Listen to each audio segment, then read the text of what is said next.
Hello everyone, meteorologist Ted Keller bringing you another update on this snow that we're going to get on Thursday. Lots of speculation about this. This is not a slam dunk forecast for several factors and reasons, which I'll explain. And it's going to come on the first full day of spring. Of course, that is just an astronomical definition. What does that mean? It just means we have a tilt to our planet. Planet's going around the sun.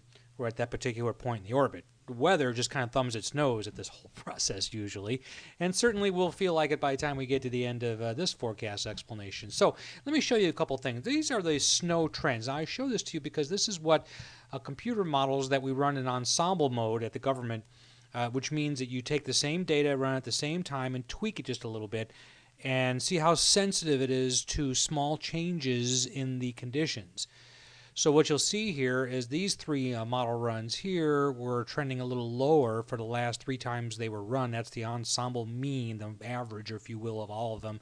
And then on the very last one, it's trended upwards. This is for Springfield, so now we're up to about 2. When I did my blog this morning, it was more, about 4, I'm sorry. When I did my blog this morning, it was around 2 in this area. So the trend has gone up for Springfield in particular, meaning more of these ensembles agree that something bigger is going to happen. So as of the 12Z run of the computer models, 2 that we look at are North American type models. One's a little more shorter range, higher resolution. That's this one, the NAM. And if you just, again, this is just like taking straight medicine here. You look at this, the 6-inch area is the yellow, and the 8-inch area is the red. Now, as many of meteorologists are fond of saying, that's not a forecast, that's a computer model output. So the reason I say that is because you look at the GFS version of that same time period, you get a shift more to the south and southwest, and still the same relative bullseye totals.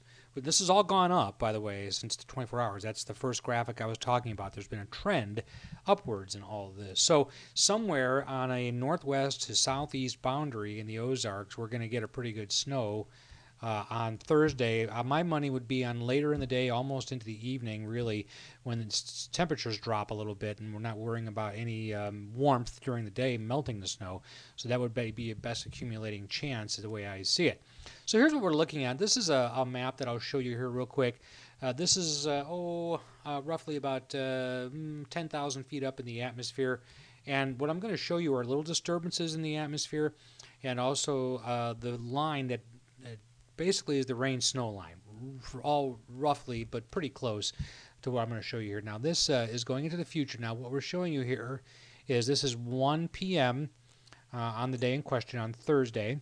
And what I'm showing you here is lift in the atmosphere. That's where these yellow and red colors are, and the freezing line, which determines rain from snow. So snow would be on this side, rain would be on this side of that blue line. Okay, so let's advance this a little bit more. Now this gets into the basically 4 o'clock in the afternoon on Thursday. Again, that line separating rain from snow runs right through there, and this lift has gotten much more intense. That means the amount of rising motion in the atmosphere appears to be pretty decent with this. So you combine that with a pretty good amount of humidity. That's why there's an alarm for heavy snow with this.